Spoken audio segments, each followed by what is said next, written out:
एक समय पहले एक पुराना घर था। उस घर की चौकीदारी अंजया नामक एक बूढ़ा आदमी करता था। अंजया अपने पोती शिरीषा के साथ रहता था। उन दोनों के अलावा और कोई नहीं था। अंजया बहुत मेहनत करता था। उम्र बढ़ने के कारण वो और कोई काम नहीं कर पाता था। लेकिन उस गांव के लोग अंजया के चौकीदारी के बारे में अजीब तरह की बातें करते थे।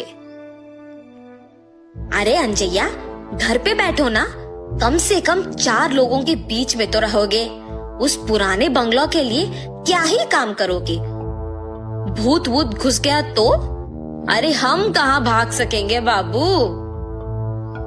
ऐसे उसे सारे गांव वाले बहुत बुरा कहते थे। इतना ही नहीं, अंजया की पोती के साथ कोई नहीं खेलता था। आज तुम पाठशाला क्यों नहीं आई पूजा? तुम्हारे बगल में बैठने के कारण मेरे माँ बाप मेरा पाठशाला ही बदल दे रहे हैं।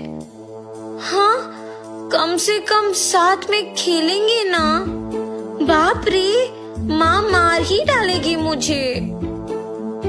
ऐसे अपमानों के साथ ही अंजया और शिरीषा कई साल बताते हैं। एक दिन जब अंजया अपमान सहन ना करने के वजह से रो रहा था, उसे बंगलो के अंदर से पायल की आवाज सुनाई देता है। अचानक उसे ऐसी आवाजें सुनाई देने पर तुरंत उठ के बंगलो की ओर देखता है। वो पायल की आवाज और कदम उसके ही ओर बढ़ते हुए सुन के कांपने लगता है। कांपते हुए अंजया को एक लड़की का आवाज सुनाई देता है। अंजया, मैं इसी घर का मालकिन गोपी लीला हूँ। इतने साल मेरे घर की देखभाल करने के लिए धन्यवाद। मुझे पता है कि तुम इस घर की चौकीदारी करने के लिए कितने अपमान सह रहे हो। माता, क्या आप सच कह रहे हो? लेकिन मुझे सिर्फ आपका आवाज सुनाई दे रहा है। आप दिख नहीं रहे हो। आप क्या भूत हैं? क्या आप मुझे मार देंगे? अंजया, नीचे तो देखो। ऐसे उस आत्मा के कहने पर जब वो नीचे देखता है तो सिर्फ उनके पैर दिखते हैं।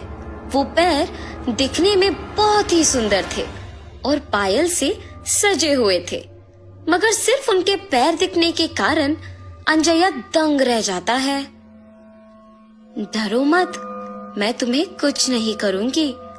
अच्छे लोगों को अच्छा करूंगी और बुरे वालों को सबक सिखाऊंगी। तुम दुखी हो, इसीलिए तुम्हारी मदद करने आई हूँ। उसकी बातें सुनकर डर के मारे अंजया कहता है, माता, पहले से ही गांव में सारे लोग यही सोच रहे हैं कि हम में भूत घुसा है।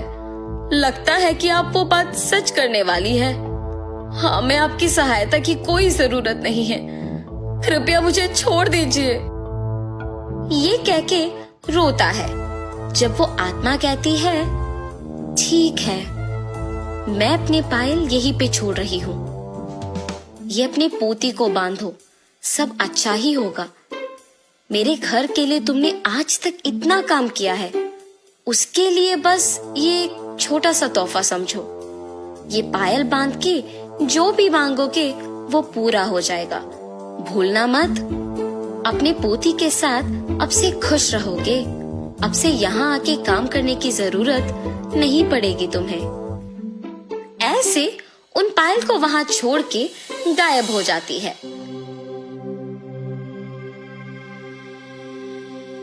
अंजया उन्हें लेकर घर जाता है। घर पहुंच के अंजया सोच में पड़ जाता है कि पोती को कैसे समझाएगा ये बात। उतने में पोती घर पहुंचती है। दादाजी, क्या हुआ? आप दुखी क्यों दिख रहे हो? शिरीषा, मैं तुम्हें एक बात बताऊंगा, मगर तुम्हें डरना नहीं है, ठीक है? ऐसे शिरीषा को सब कुछ बताते हैं। दादाजी के हाथों से पायल लेके कहती है, हाय भगवान, कितने सुंदर पायल है। गोपी लीला जी बहुत अच्छे हैं। उन्हें भूत के नाम से मत पुकारो दादाजी। उन्होंने अगर इतना अच्छा तोहफा मुझे दिया तो ही सोचिए। ऐसे खुशी के साथ कहती है और अपने दादाजी से वो पायल बंधवाती है। बेटी शिरीषा, याद है ना, इन पायल को पहन के जो भी मांगो वो हो जाता है, इसीलिए ध्यान से रहना।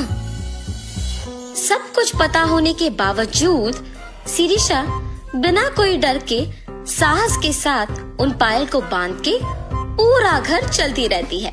उस रात को शिरीषा को खिला के सुलाने के बाद अंजया भी सो जाता है। शिरीषा पायल के सहारे उड़ते हुए नीचे का सारा धरती पूरा सुंदर दिखते हुए, उसके ही साथ सारे पक्षी उड़ते हुए बादल के बीच में से हंसते हुए खेलते हुए दिखाई देता है। कितना सुंदर सा भावना है। ऐसे सोचती ही है कि उतने में उसे गोपी लीला उसके ही जैसे पायल बांध के घर में दौड़ना दिख जाता है। गोपी लीला अपने पायल को छू के कुछ सोचती है और आंख खोलते ही उसके सामने एक बड़ा सा हाथी होता है। उस पे बैठ के उसके साथ कुछ बच्चों को भी बिठा के सैर करती है। शिरीषा इस सब का यकीन नहीं कर पाती है। अचानक जाग उठती है। ये सब मेरा सपना था। हाँ माँ, सच मान के डर गई। शिरीषा की बातें सुन के अंजया भी उठता है और तब जान पाता है कि क्या हुआ। ये सच है बेटी, वो पायल वाकई ही शक्तिशाली है। हमारे जीवन को बदलने के लिए, इतने साल के हमारे काम के लिए कृतज्ञ होके गोपी लीला जी ने इसे तोहफा के रूप में हमें दिया। अब ये तुम्हारे हाथों में है। तुम्हें जो मांगना है मांगो, लेकिन बुरा नाम मत लाना बस। अब सो जाओ बेटी, बहुत देर हो रहा है। अपने दादू के बताए बातों को ध्यान में रख के सो जाती है। अगले दिन पूरा गांव अकेले घूम के घर आती है। दादाजी, मेरा एक विचार है, क्यों ना हम इन पायल का उपयोग करके गांव के सारे मुश्किलों को दूर करें।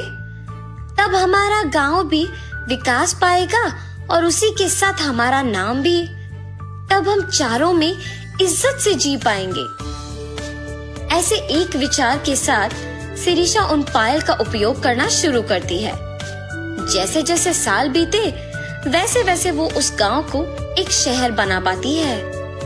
एक समय में गांव का भला बुरा गोपी लीला ही देखती थी, मगर उनके चलने के बाद उन्हीं के दिए हुए पायल के सहारे शिरीषा उनकी आत्मा को शांति दिलाने के लिए उनके सारे ख्वाहिशों को पूरा करती है। इतना ही नहीं, अंजया के परिवार के सारे मुसीबतों को दूर करके शिरीषा के वचन के अनुसार ही सभी के समान जीते हैं।